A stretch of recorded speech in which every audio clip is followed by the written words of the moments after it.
สบายดีพี่น้องป้องไปนี่ประเพณีของคนลาวชาวพุทธผูกแขน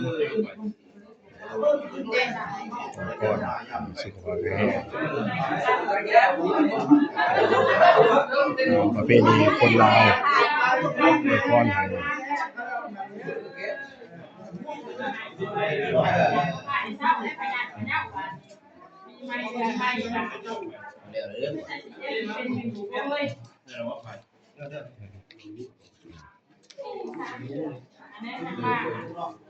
เป็นประเพณีของคนลาวชาวพุทธ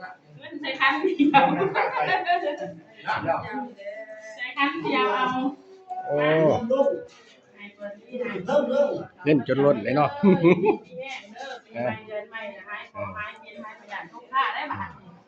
เราใส่มีดสร้างลูกบุกขึ้นเป็นประเพณีของคนลาวชาวพุทธที่สืบทอดกันมารุ่นต่อรุ่น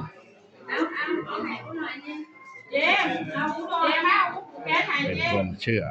ของแต่ละแขวงแต่ละบ้านแต่ละเมืองที่คนลาวชาวพุทธที่สืบทอดกันมารุ่นต่อรุ่นที่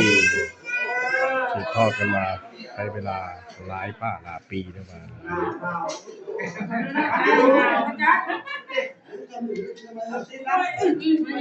ตายแล้วเนี่ยนี่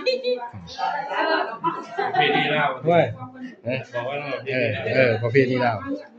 คนลาวชาวพุทธคนสิมาอวยพรบอกแต่สิ่งดีๆให้แก่เก็บข้าวควันทาง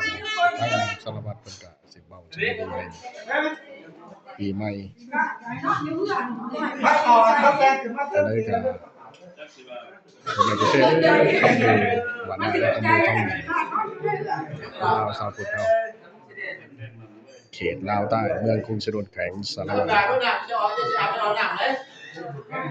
ทุกคนต้องเสียมันจะพูดเจอคนนั้นก็แซ่พี่น้องบอกไปทำมาสบายดี